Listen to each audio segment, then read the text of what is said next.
Hi everyone, welcome to lesson 23 of the Advanced Higher Stats course. In this lesson, we'll be looking at the Mann-Whitney test. By the end of this lesson, you should be able to do a one-tailed and two-tailed Mann-Whitney test and also normally approximate from the Mann-Whitney data. This is some information about the Mann-Whitney test. You are working with medians here, similar to the Wilcoxon test. This is a two-tailed hypothesis. You can also have a one-tailed hypothesis. Your assumption is that populations have the same shape and variance. You can normally approximate if n or m are greater than 20, and the test statistic you find has to be less than a critical value for it to reject H naught, similar to Wilcoxon, and oppose it to the t-test or the z-test. Let's start off with a one-tailed test. Does classical music have a higher mood score than rap? Test at 5% significance. We have our data here, and we're trying to see if the median of classical music is high enough than rap music for us to say that it this has a higher mood score.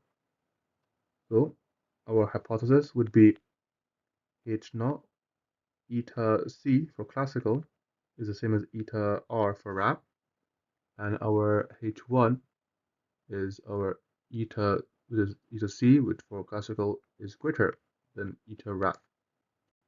And the first thing we have to do here is we have to rank all of these values here.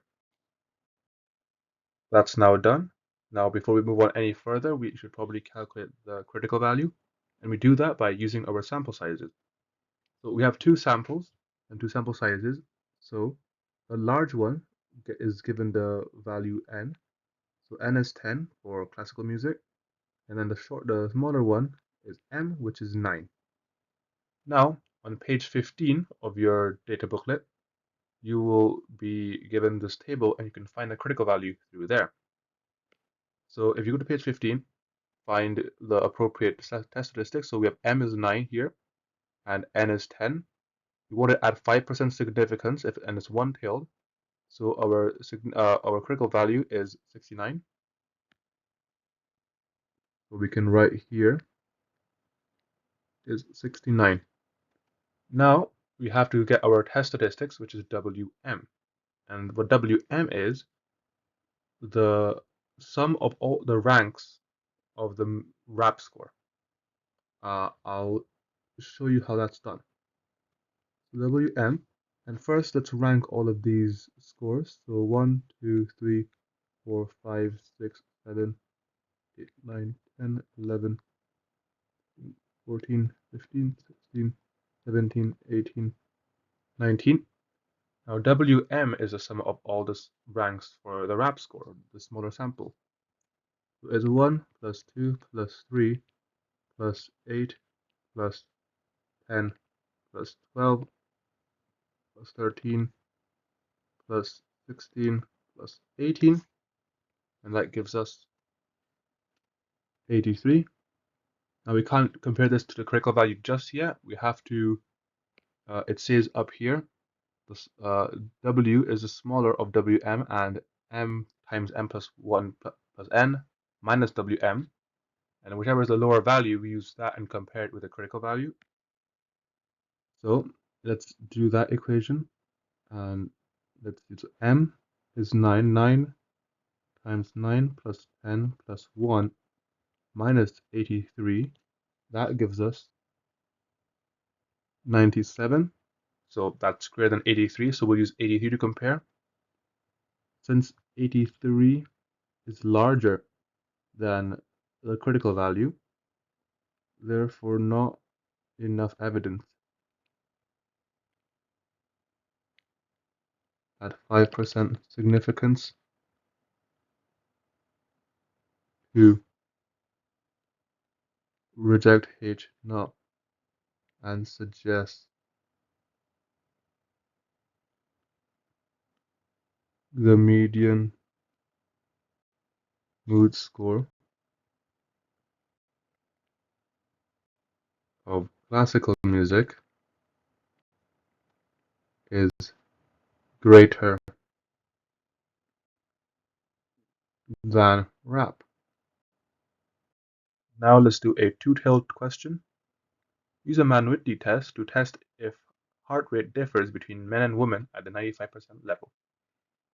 So first we write our hypothesis, which is H naught is eta W for woman is equal to eta M for man, and H1 is eta W does not equal to eta M. Now let's get our sample size, which is N, and our M as well for the sample, when they're both 9, which makes it easy. So if we go to our table, N is 9, M is 9, it's a 95%, but it's a two-tailed, so it's this one here, it is 62. So W, the critical value is 62. Now we have to combine these this data for men and women and rank them and get our WM value. They've been ordered, so let's rank them. 1, 2.5, 2.5 because they're tying, 4.5, 4.5 because they're tying, 6.5, 6.5 because they're tying, 8, 10, 10, 10, 12, 13, 15, 15, 15, 17, 18. Now let's find WM. And WM can really be either of these columns here, but I'll just go for the heart rate of men, and I'll add that. So it'll be 2.5 plus 4.5 plus 6.5 plus 8 plus 10 plus 10 plus 12 plus 12 plus 13 and plus 15, which gives us 81.5. Now to make sure that is the smallest number, we'll do the formula 9 times 9 plus 9 plus 1 minus 81.5, and this gives us 89.5, so 81.5 was the smallest. Since 81.5 is larger than the critical value, therefore not enough evidence.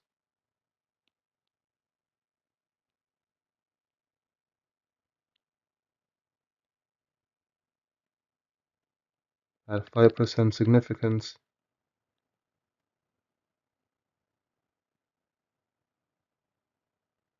to reject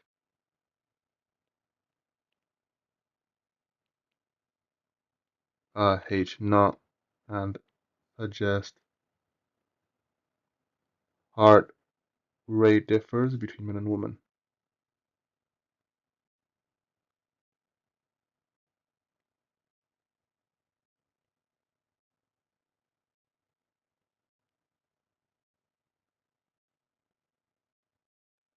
Now the final thing we need to know is how to normally approximate with this data. So for large samples, it says on the booklet that we can just use these formulas. Let's do that. Expected value is equal to 1 over 2 times 9 times 9 plus 10 plus 1, and that gives us 90. Variance is equal to 1 over 2, 12 over 12 times 9 times 10 times 9 plus 10 plus 1, and that gives us 150. So we have a rough distribution of 90 and 150. Now we need to find the z value, which is 90 minus 83 over, and we're going to use the standard error because the sample size isn't really that big. The general rule I go for here is If the sample size is greater than 20, I won't use standard error when I'm normally approximating, but since the sample size is 19, I'll use standard error. I think to be safe, just write that down when you're answering the question. Since sample size is large, no standard error is used. So that means it will be root 150 over 19, and that gives us 2.31. And the question is, find the p-value for Wm. So z won't cut it, we need to find the p-value, which is the same as 1 minus probability of z being less than or equal to 2.31, and that gives us 1 minus 0.9896, and that gives us 0.0104 as our p-value there. That's the end of the lesson. Now you should be able to do one-tailed and two-tailed Mann-Whitney tests, and you should also be able to normally approximate with Mann-Whitney data.